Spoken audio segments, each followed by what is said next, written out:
વરસાદની આગાહી કરાઈ છે। 14 થી 16 સપ્ટેમ્બર દક્ષિણ ગુજરાતમાં ભારે વરસાદની આગાહી। સુરત, નવસારી, વલસાડ, તાપી જિલ્લામાં વરસાદની આગાહી કરાઈ છે।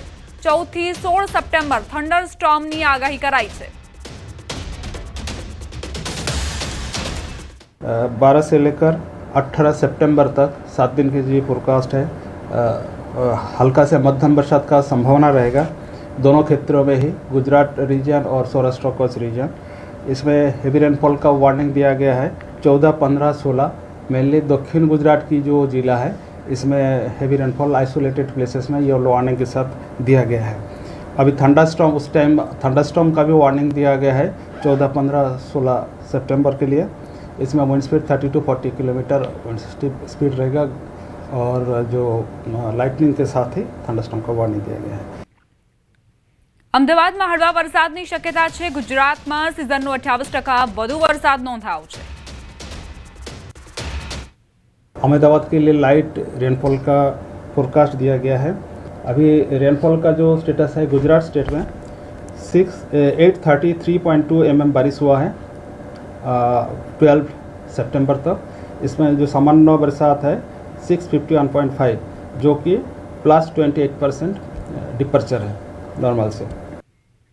નવરાત્રીમાં પણ વરસાદની હવામાન વિભાગની આગાહી। 18 થી 24 સપ્ટેમ્બર ભારે વરસાદની સંભાવના વ્યક્ત કરાઈ છે।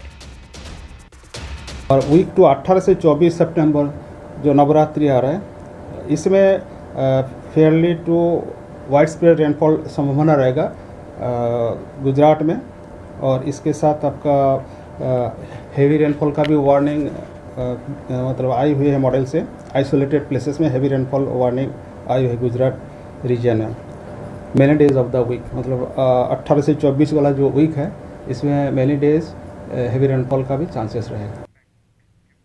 ફરી આવી રહ્યો છે ગુજરાતમાં વરસાદનો રાઉન્ડ। હવામાન નિષ્ણાંત અંબાલાલ પટેલે મોટી આગાહી કરી છે। તેમના મતે નોરતામાં પણ વરસાદ થશે।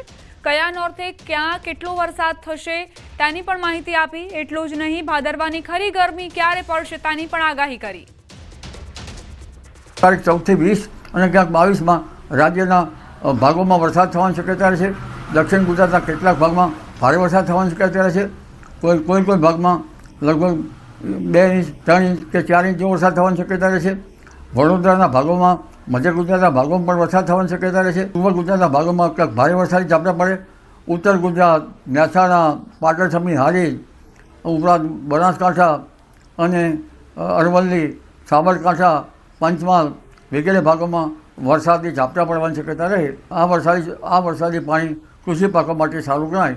વરસાદી ઝાપટા અલગ અલગ ભાગોમાં પડવાની શક્યતા રહે।